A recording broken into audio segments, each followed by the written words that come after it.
अस्सलाम वालेकुम dear students. आज जो हमने टॉपिक डिस्कस करना है the topic is architecture, software architecture styles. ठीक है। और इसमें जो है वो मल्टीपल स्टाइल्स हम डिस्कस करेंगे अभी इस पार्ट में।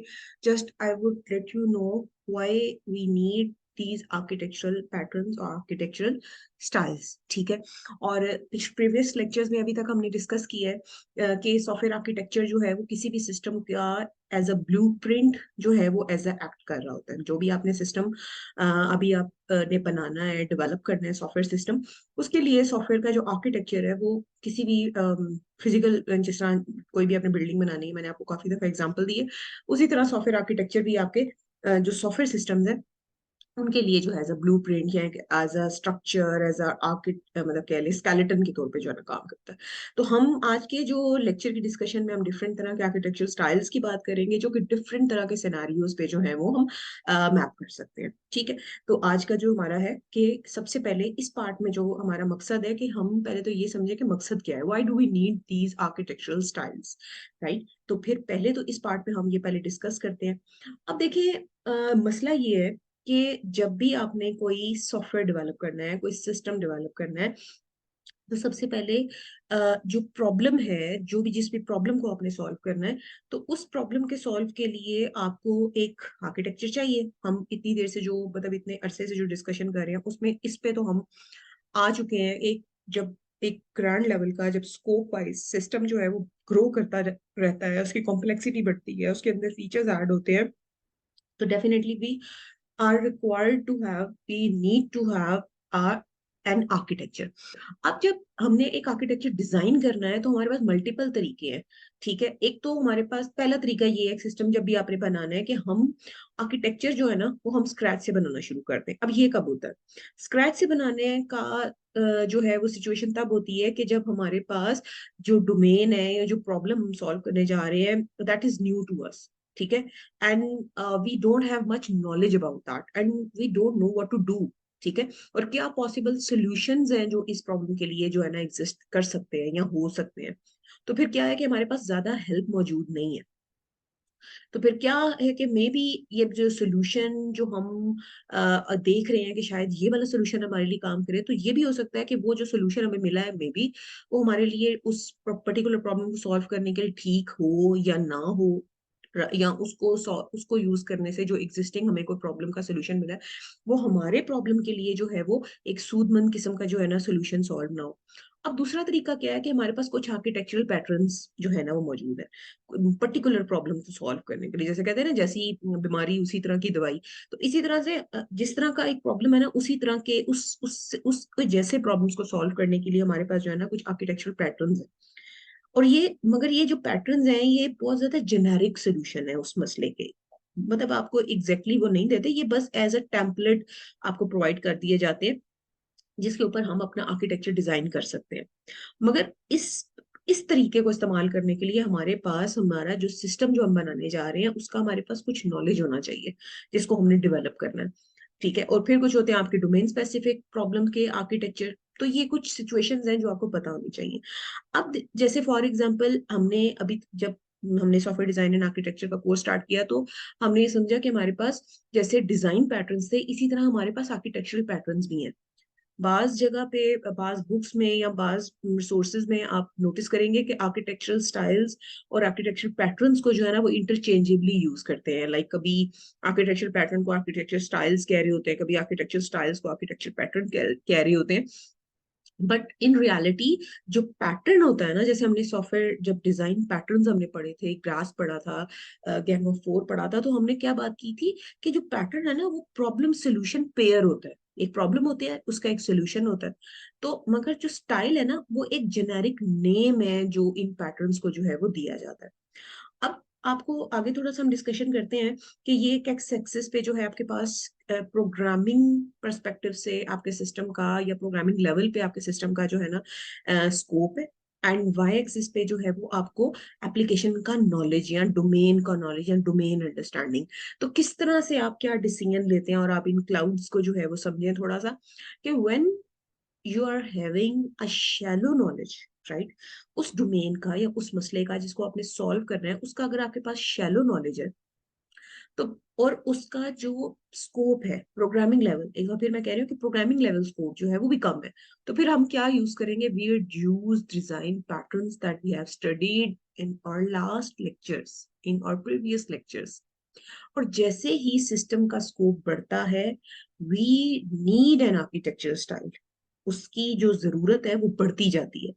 आर्किटेक्चरल पैटर्न्स हमें दोनों केसेस में हेल्प कर सकता है, कि जब हमारे पास जो नॉलेज है वो कुछ कुछ नॉलेज हमारे पास मौजूद हो, या हम जो डोमेन स्पेसिफिक प्रॉब्लम्स हैं उनको अगर हम सॉल्व करने जा रहे हैं। दोनों केसेस में आर्किटेक्चरल जो पैटर्न्स हैं they are so helpful for designer, right.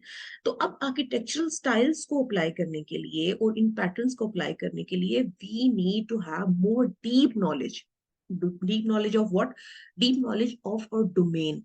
For example आपको मैं एक छोटी सी मिसाल देती हूँ कि लाइक कैसे कैसे कैसे, हाँ जैसे फॉर एग्जाम्पल आपने जो है ना कोई रॉकेट बनाना है, एंड आप कभी भी ऐसे नहीं करेंगे कि आप उसको जो है ना वो किसी भी नॉलेज के बगैर, किसी भी मतलब कह ले अंडरलाइंग नॉलेज के बगैर आप उसको स्क्रैच से डेवलप कर देंगे। डेफिनेटली आप स्क्रैच से बजाय आप क्या करेंगे, उसका कोई कोई रेफरेंस ढूंढेंगे, कोई रेफरेंस आर्किटेक्चर आप फॉलो करेंगे, तो जो कि आप फॉलो करते हुए उसको आप डिजाइन कर सके। बट बट यहाँ पे क्या है कि we should have a deep knowledge. हमें वहां पे जो है ना, जो हम बनाने जा रहे हैं, जो हम रॉकेट बनाने जा रहे हैं, उसका हमें, हमारे पास एक अच्छी खासी हमारे पास इंफॉर्मेशन होनी चाहिए, हमारे पास उस डोमेन की नॉलेज होनी चाहिए। और जैसे जैसे नॉलेज जो है वो हमारे डोमेन की, उस प्रॉब्लम एप्लीकेशन की, उस प्रॉब्लम डोमेन की, हमारे पास जो इस प्रॉब्लम एरिया की जैसे जैसे नॉलेज इंप्रूव हो जाती है, हम जो है वो फिर क्या यूज करते हैं, architectural patterns. So I hope आपको ये बात समझ आई होगी, राइट।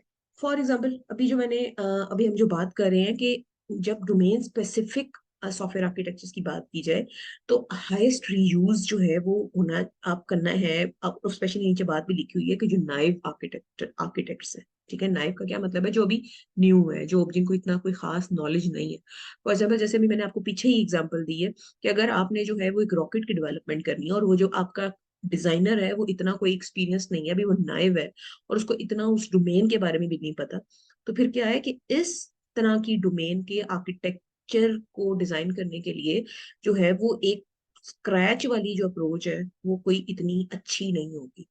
ठीक है, कि वो स्क्रैच से जो है ना वो विदाउट एनी नॉलेज या बहुत ही शैलो नॉलेज वो जो है ना वो आर्किटेक्चर जो है ना वो डिजाइन करना शुरू करते हैं। तो फिर रिकमेंडेड क्या है कि वो जो डेवलपर है ना वो कोई रेफरेंस आर्किटेक्चर या कोई रेफरेंस टेम्पलेट जो है ना उस प्रोजेक्ट को डेवलप करने के लिए जो है ना यूज करे। और आपको जैसे मैंने बताया कि मल्टीपल हमारे पास जो है वो आर्किटेक्चरल स्टाइल्स पैटर्न्स हमारे पास जो है मौजूद हैं, जो कि एज ए टेम्पलेट जो है फॉलो किए जा सकते हैं।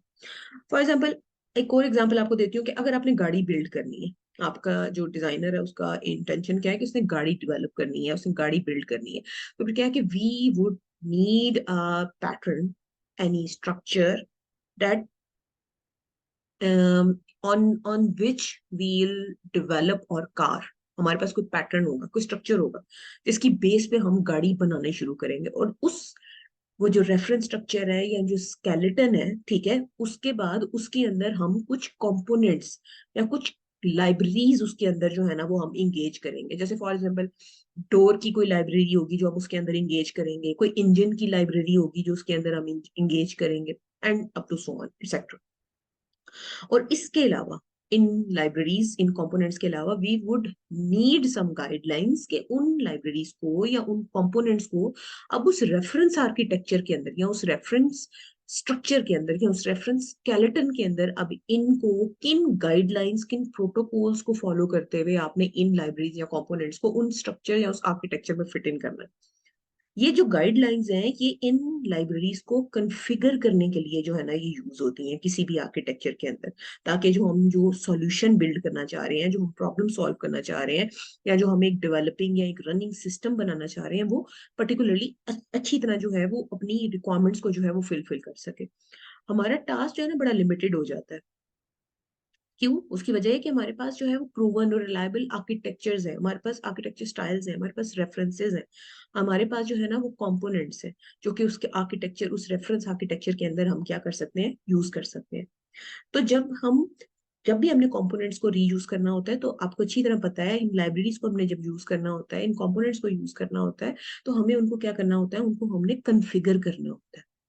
तो फिर क्या है कि जो रेफरेंस आर्किटेक्चर है, इसके अंदर हम अपने कंपोनेंट्स को, अपनी लाइब्रेरीज को कॉन्फ़िगर करके हम उनको जो है वो क्या कर सकते हैं, रीयूज कर सकते हैं। But you know it really well कि यहाँ पे रीयूज करते हुए भी बहुत सारे जो है वो पॉइंट ऑफ वेरिएशंस एग्जिस्ट, क्योंकि एग्जैक्टली तो वो चीज नहीं होगी ना कुछ पॉइंट ऑफ वेरिएशन तो एग्जिस्ट करेगा। जैसे अभी मैंने आपको जो टास्क दिया था पढ़ने के लिए कि प्रोडक्ट लाइन का जो कॉन्सेप्ट है, और हमने क्या उसमें डिस्कस किया था कि इसके अंदर जो है वो बहुत सारे रीयूजेबल कंपोनेंट्स होते हैं, लाइब्रेरीज होती हैं, चंक्स होते हैं, कुछ कॉन्फ़िगरेशन रूल्स होते हैं, मगर उसमें वेरिएशन के पॉइंट्स भी होते हैं, ताकि हम क्या कर सके, याद है आपको, ताकि हम नई और डिफरेंट लॉजिक अपनी हर उस प्रोडक्ट की जो नई लाइन आ रही है, नई एक उसकी वेरिएशन आ रही है, या उस खानदान से बिलोंग करता हुआ जो एक नया मेंबर मार्केट में आ रहा है, हम उसको उसके अंदर क्या कर सकें, इनकॉर्पोरेट कर सकें। सो अब अगले पार्ट में हम डिस्कस करेंगे कि हमारे पास कौन कौन से आर्किटेक्चरल स्टाइल्स हैं। तो आप लोग उस पार्ट को भी देखिएगा, और अभी इस पार्ट में अगर कोई क्वेश्चन है तो प्लीज पूछिएगा। Thank you so much.